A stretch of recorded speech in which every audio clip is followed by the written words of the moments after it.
Hey everybody, it's Kristen O'Hagan. I hope you are making today a great day. Today we're going to talk about interview preparation. It is so important now that you got the interview and you know what that took to prepare that candidate to win. And I mean win. We want them to stand out above the rest. We want them to be a rarity. And some of the ways to do that is to make sure that they prepare for the interview by knowing who they are and what they bring to the table. What they need to do is write down all the questions that they have, because as we know, we have a lot of questions, but also write down all the questions that you think the interviewer is going to have for you. So you've got two set of questions, the ones you have and the one you think the interviewer has. You're going to write down the answers to that and you're going to rehearse it. Rehearse, so you have the recall and you win. Because absolutely this is an audition. There's no time to practice. Once you get to the interview, you're on. So visualize that interview going well. That's step number 2. Write everything down and then visualize. Visualize a strong meeting. Visualize a sharing of ideas. Visualize light bulbs going off. Visualize collaboration. Visualize a very positive, good feeling interview, handshake, thank you, middle of the interview, and the goodbye, the end of the interview. You get to create that vision, and that is the experience you're going to have.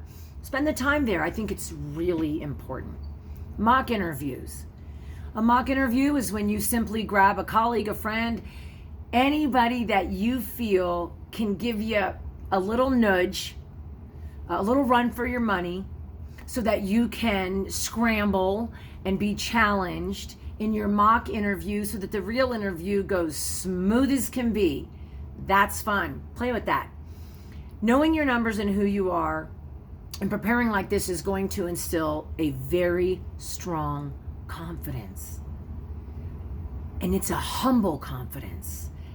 And that's going to go well. So do those things. Also, show excitement, show interest. Ask for next steps. Don't stay manila. Get excited, lean forward.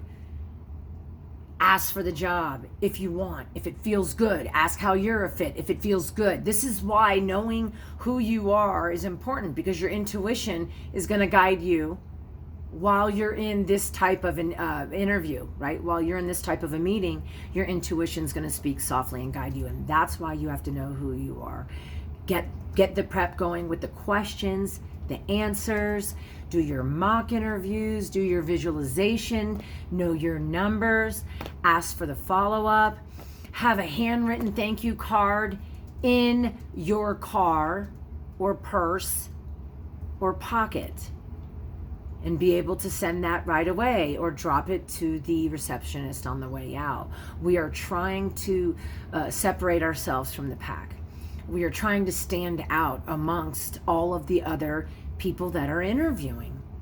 So knowing who you are, what you bring to the table, preparing your questions, doing the visualization, along with mock interviews, practicing those numbers, looking at your biggest wins, being able to share that information, and asking for next steps are super positive.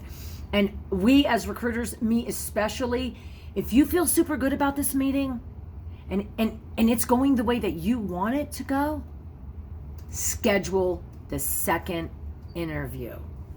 No, you don't need your recruiter. I know how we like that you do need us and that we would be the one scheduling number 2. But if you're closing it because it feels good and it's natural for you, you schedule the second call. We will be so happy. Good luck on the interview.